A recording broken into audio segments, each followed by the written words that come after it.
Hey guys, welcome back. It's Ripe again, back with a special announcement. And by the way, if you're not interested in this special announcement / real life content, then please feel free to use the timestamp to skip to today's story. So basically, as you might know, my fiance also has a YouTube channel which is called The Readers, as well as a second channel that is called Story Slices. And by the way, if you haven't already, please check them out and subscribe because she also posts daily awesome stories. But anyway, so we have been keeping a huge secret from you guys and I felt like we need to share it with you. We are having a baby. But to be precise, the baby is already here. As you can see, this is baby number 1, our beloved Disney. And now, drum roll, our second baby is called Dexter. Yes guys, that is right, Dexter, just like the serial killer. But as you can see, he looks like the complete opposite. So yeah, we actually had Dexter for around 3 or 4 months now. However, to be honest, I always wanted to introduce him to you guys, but then for some reason I was always so busy and we were traveling and I never got around to doing it. In case you are wondering where Dexter comes from, a friend of mine had to leave the country and he could not take his cat with him.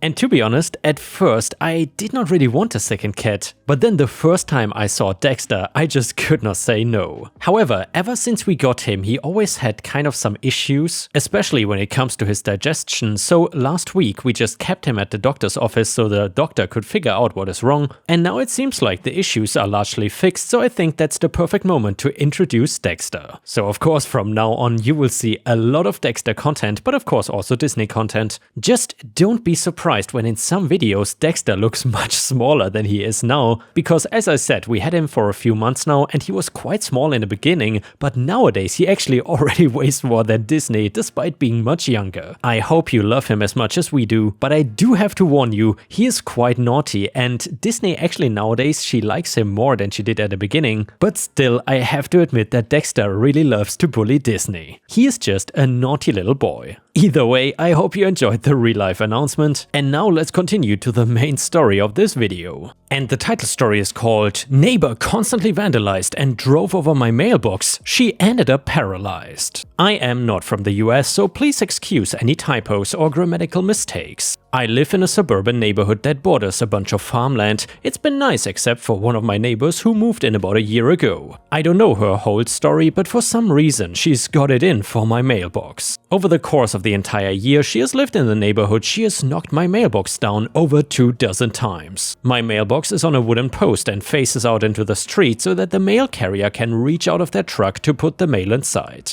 I would like to think that my neighbor was doing it accidentally, but after the first couple times I moved my mailbox back further into my front yard. I made sure it was a couple of feet from the street so no one would hit it and made sure it was secure in the ground. I remember coming home from work one day to see a part of my lawn flattened with tire tracks and my mailbox back on the ground, mail and papers all over the yard. I got one of those electronic doorbells that recorded movement and was able to catch my neighbor purposefully driving onto my lawn to hit my mailbox. I tried to confront her at one point, running outside to try and catch her before she drove away, but she took one look at me and gunned the gas. I was able to get her license plate and informed the police about the issue. They gave me some half-assed response that I would need to move my mailbox back further from the road, but even when I told them I had, they said there was not much they could do. So then I decided to take things into my own hands. I kept the mailbox where it was further into my yard and made a sort of shell for it out of bricks. It gave me the excuse to get a new set of metal numbers to indicate the house number, and it looked pretty nice once I finished with it. I made sure that my doorbell camera was set on that spot on my lawn just in case the neighbor tried anything.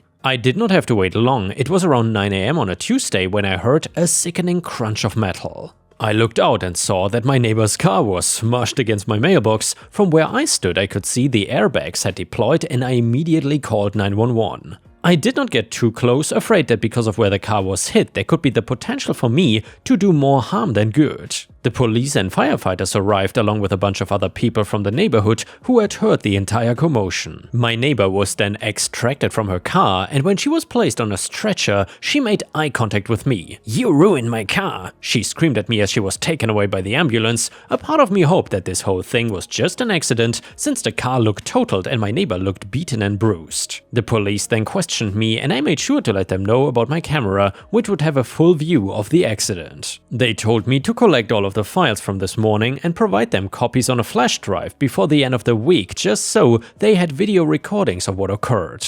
I did as I was told and my lawn was cleaned up by law enforcement. My mailbox was still standing, if a bit crookedly, but the bricks had done their job. Now comes the crazy part though. About 2 weeks after the incident, I'm contacted by a lawyer and told that I'm being sued by my neighbor. So basically, she is now paralyzed from the waist down and blames it on what I did to my mailbox and wants me to cover her medical bills and pay for pain and suffering. I wisely kept my mouth shut and immediately called a lawyer to go over my options and rights. She can sue you, my lawyer said. However, the issue remains as to why she ended up on your property in the first place. There weren't any weather-related issues that would have had her sliding into the yard, so we'll have to determine and collect evidence if there were other hazards that got her to crash her car into your mailbox. I had all of the video feeds from my doorbell that I provided showing that she had done this several times before, but never approached me or apologized. My lawyer went to the house across the road from me to inquire if they had any video footage of the day of the accident. However, he got far more than that, as some of the neighbors also had doorbell cameras facing the street, so he could create a short video of where the car came from and what happened before the crash. I also made sure to tell my lawyer about the call I made to the police about my neighbor running over my mailbox repeatedly, and he was able to get a recording there as well. My lawyer and her lawyer spoke, and about a week later my lawyer told me that if I wanted to go to court, I would have a strong case against my neighbor.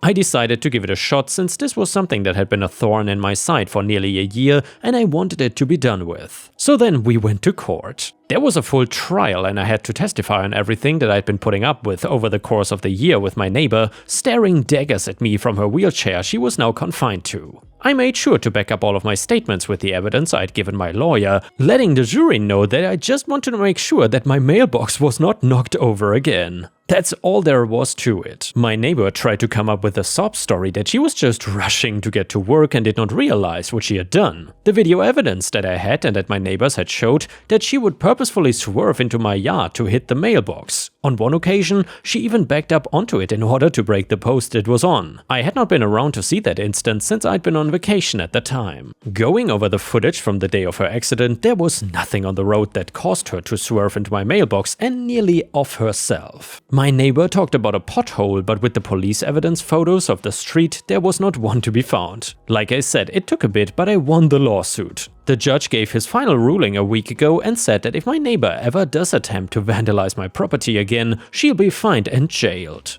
I still don't understand why she would go to such lengths to run over my mailbox, but I really don't care at this point. Justice was served and I'm just glad that this is finally over. And yeah, Ripe Stars, let me know what you think about this story. Would you have acted the same way as OP?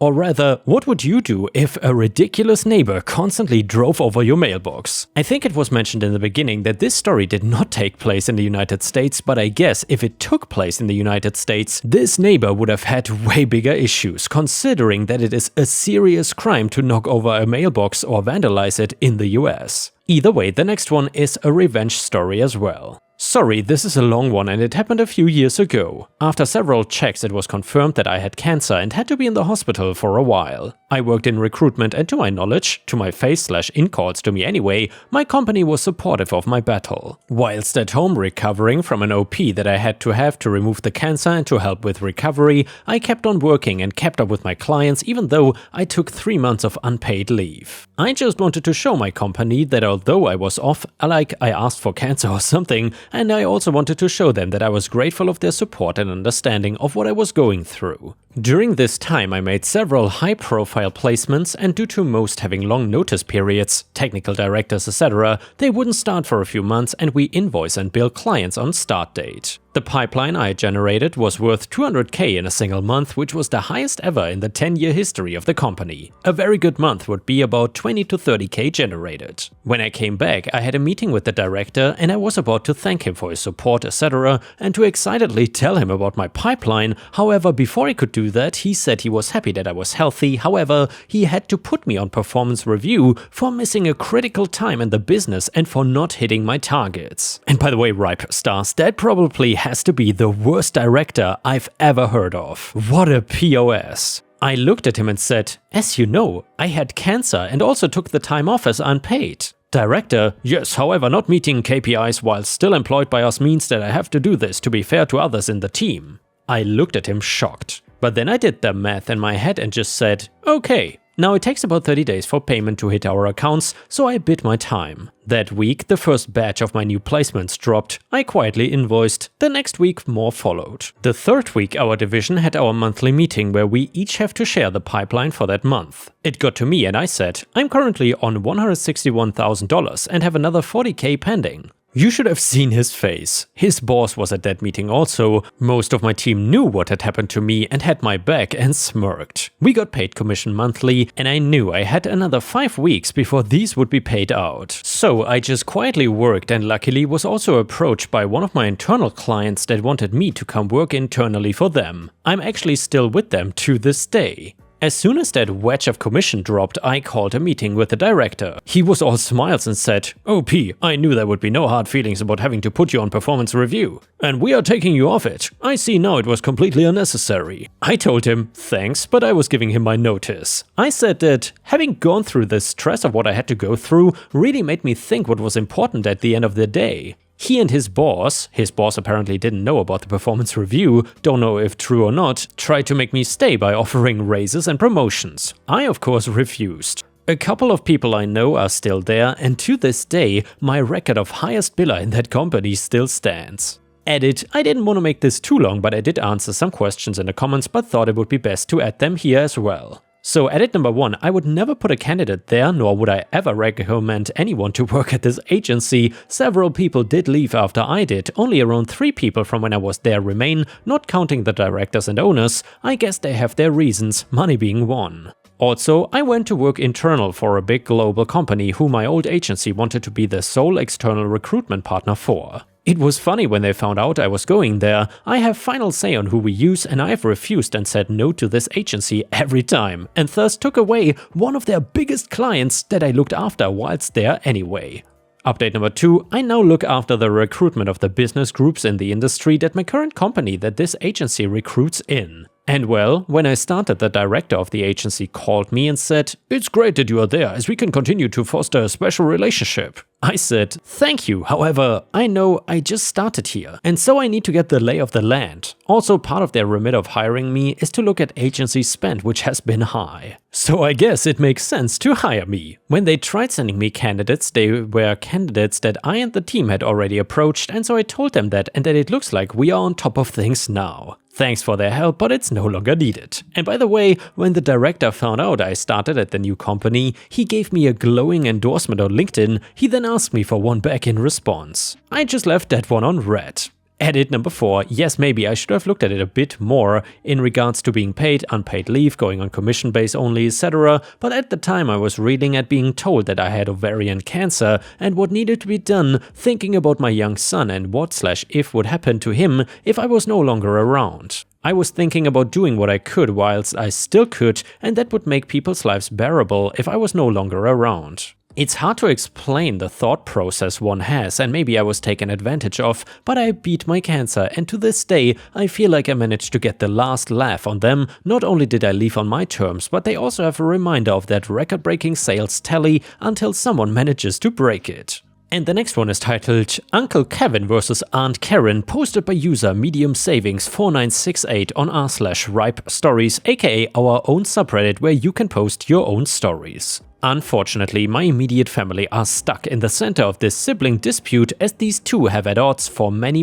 years, even going back before the events I'm about to tell. Their current mood and animosity are all centered around a pair of events. Some useful info first. My mother, who left us in 2023, had 6 siblings. Uncle Kevin and Aunt Karen are her 2 younger siblings. So, part 1 of the story, let's go back to the early 90s. Uncle Kevin was going through a divorce to which Auntie Karen and my grandmother, both devout Catholics at the time, gave my Uncle Kevin a hard time. My grandmother eventually calms down about it, but Auntie Karen was in his face multiple times about the divorce during what she called just friendly calls to her older brother. Uncle Kevin was already hurting from the divorce and he didn't need the constant reminders. Well, after the divorce was finalized, Uncle Kevin moved to another state. He got a good job, chefing again, but as many in the industry know, it brings with it a lot of misery, pain, stress and craziness. To which he, like many chefs, turns to drug use. Uncle Kevin gets caught up in a sting operation and is jailed. He got out on probation and decided to enter the journeyman field, the construction unions, and took on many roles. Since I don't want to dox him, I'm just gonna say he found stable work in construction. My grandmother was near to her last few days of life in the early 2000s. She was home and on hospice care, going in and out of an endless dream.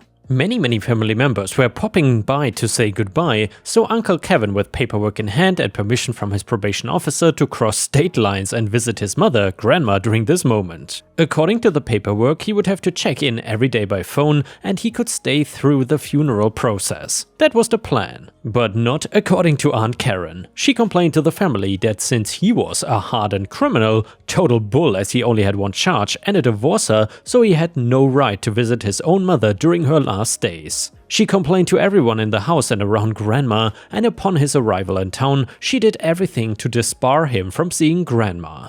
On the fateful day, we had cleared an hour, so Uncle Kevin could that full hour with his mother alone. An hour before that visitation, the police raid his motel, grab him and put him under arrest for a probation violation. For what? My family asked. The officer couldn't give us more information than the charge. But he has permission to be here, my family complained. My parents, my aunts and my uncles in turn ran down to the police department, each to give them a piece of their mind. The answer they got back was the following. Police officer: "Folks, it's a holiday weekend. We are short-staffed at the moment as far as administrative is concerned. We have tried to contact his probation officer, but like many, have taken the weekend off." It was, as they say, a perfect storm that led to the mistake of grabbing him. We were able to get some kind of idea what happened after the funeral. What we did not know was an anonymous tip which named Uncle Kevin several things he wasn't, was called in. The police in their gear raided the motel and grabbed Uncle Kevin. The officers were under the impression at the time that they had a career criminal in the motel, which is why they didn't check for his paperwork. Grandma passed away during the second day Uncle Kevin was in jail. On the fourth day, they finally got a call to a very confused probation officer.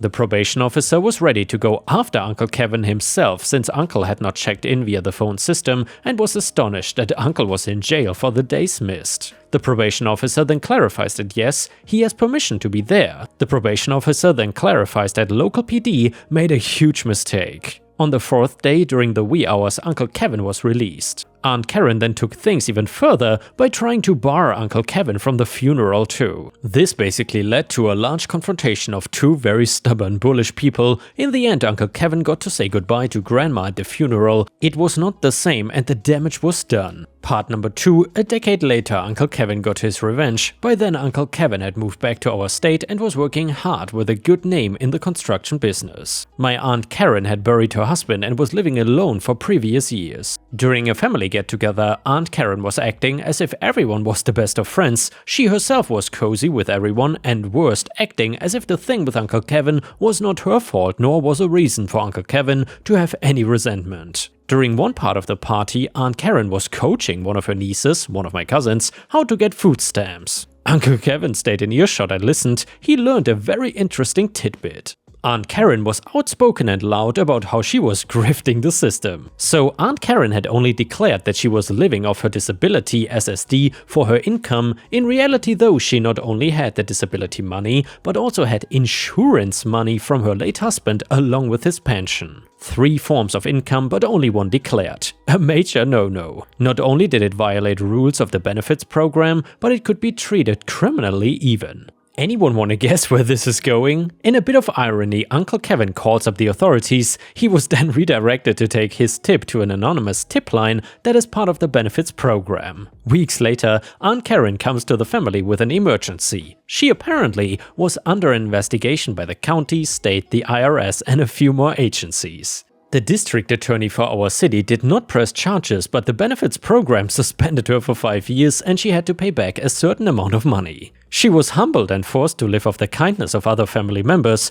When her benefits were restored, it took her way longer, since they are now more careful with her, and Auntie Karen moved out of state a year later. She only visits for family events or special occasions. In their older age, they are getting worse and are taking the Karenness to a religious form at this point. And yeah, Ripe Stars, even though that is some horrible dynamics in the family, I have to admit, this is some very entertaining but also sad drama. Either way though, thank you so much for sharing this super interesting story. And now let's move on to the next story. It starts like this. It turns out that even when you try and play into the annoying rules the HOA seems to have for no reason, they can still just screw you over because they feel like it. Like many people that belong to an HOA, I find it pretty useless and wish that it did not exist in my area in the first place. So when I wanted to build a fence in my backyard, I went through the annoying process of filling out a request with the HOA and then waiting.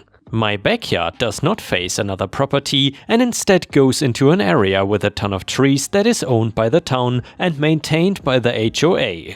I wanted a fenced-in yard so I could let the dogs go out there. It took months to get my request filled and get the notice saying that I could build a fence. I did not know exactly where to build it, so I hired an assessor to tell me where the property line was and I built my fence. That is where the story should end and would not really be a very exciting one. From the title though, you know that this is not what happened. A month later, I started getting notices in the mail about how my fence violated HOA guidelines. They did not tell me how or what was wrong, just started sending me fines in the mail daily. Multiple letters a day, fining me for the past days since I had installed the fence. I tried and got in contact with the HOA to find out exactly what the heck was wrong with my fence. I never heard back and the fines just kept coming in the mail. I did not know what to do and I could not afford to keep paying them. I was dumb enough that I was actually paying the fines when they first started rolling in. It was not until I got a letter giving me a court date saying that lack of payment or not showing up would result in the seizure of my house. I had to get a lawyer and fast because they did not give me much time before the actual court date. I told them that I had no idea why I was being fined and that I had tons of unanswered emails from them and I tried calling many times. Luckily my lawyer was able to contact their lawyer and I finally, after a few months of this, found out what they were trying to fine and now sue me for. My fence was apparently 3 inches over the property line. When I heard that, I thought it was some kind of sick joke. Are you kidding me? 3 inches and they were trying to charge me thousands of dollars and take my house away? I know I said it twice already, but 3 inches. For anybody reading this that does not use those kinds of measurements, that is less than 8 centimeters. Even my lawyer could not believe what he was hearing and I asked him if I would be able to keep my house if I could not afford the fines. He told me that this entire lawsuit was unethical and there was no way a judge would let them take away the house over this. He even encouraged me to countersue them back for all the money that I gave them in the fines. This guy was awesome and had me relax for the first time since this entire thing started. When we got to court, I was a little intimidated since I had never actually been there before and only seen things like it on TV. I just sat down and stayed quiet while my lawyer did most of the talking. Lawyer, Your Honor, this entire lawsuit is frivolous. The HOA trying to seize a house over a 3-inch encroachment is unnecessarily harsh. Judge, the file says that the landowner built a fence onto property that is the responsibility of the HOA. Are we really sitting here today over a matter of 3 inches? HOA, Your Honor, it does not matter if the encroachment is 3 inches or even 3 miles. The matter is that the fence is illegally placed and we were giving fines to the homeowner in accordance to the bylaws. Stating in those same bylaws, it claims that failure to pay them results in an attempted seizure of the property in question. I did not understand most of what was going on as the lawyers continued to talk about bylaws and quote things that were far too complicated for me to understand. I just knew that my lawyer had brought a ton of papers and said that they would be evidence. One of which was my property surveyor report showing where the line was and that I placed a fence where my knowledge of the property line was. Also, I brought the letters from the HOA that did not say why I was being fined, as well as the fact that they never answered me when I asked. It turns out that while the HOA rules did say that failure to pay fines meant the house could try and be taken, there was a bunch of other steps that they didn't do. The HOA was meant to do a home visit to speak to me directly regarding the fence. They were supposed to bring in another assessor that would show me where the fence was meant to go, a whole 3 inches. They were even meant to offer to work out some kind of payment schedule for the balance that I was owed in an attempt to relieve the burden. They of course did none of these things and instead took me to court to try and get me to pay $53,000 all at once or lose my house. The judge was not amused at having to deal with this. He even said that the lawyers should have worked this out on their own instead of having to let it get this far. Meanwhile, I was suing them back, wanting the money that I had paid in fines since their own process was not followed correctly. I was granted that and got the couple thousands that I had given them back. They also ended up owing the town money for breaking so many HOA guidelines within their own rules. My main question was what I was going to do about my fence. They could just start fining me properly and I would be right back where I started. Well, thankfully, my lawyer was awesome enough to find one more thing that put a stop to all of my problems. A local law that was so obscure it was pretty much never heard of. It basically said that any kind of structure designed to separate 2 properties was granted half a foot, 6 inches of leeway when building. It was probably not a known law because most people were not going to try to take somebody to court over the fence being over by just a few inches. As for the HOA, they faced a ton of backlash for trying to sue me and take away my house illegally. It got so bad that the head of the HOA actually stepped down from his position to try and relieve some of the problems. However, it did not really work and they kept getting put in local papers as going after homeowners for their own profit. They were too big of an HOA for the backlash to get rid of them, but it did change a lot. They seemed more scared to give out fines for small things because they didn't want to get in trouble with the courts again. I even think the HOA lawyer that we beat in court resigned from his position working with them. As for me, my fence looks great and my dogs love the extra space to run around freely. And yeah guys, if you cannot get enough of my content, please don't forget to check out my podcast by searching for Ripe Stories on all major podcast platforms such as Spotify, Apple or Google Podcasts. Furthermore, you can find bonus content by going to patreon.com/ripeyoutube or by clicking the join button here on YouTube. For a small monthly fee, you will get access to dozens and dozens of exclusive videos you won't find anywhere else. Thank you so much for watching and I hope to see you again tomorrow.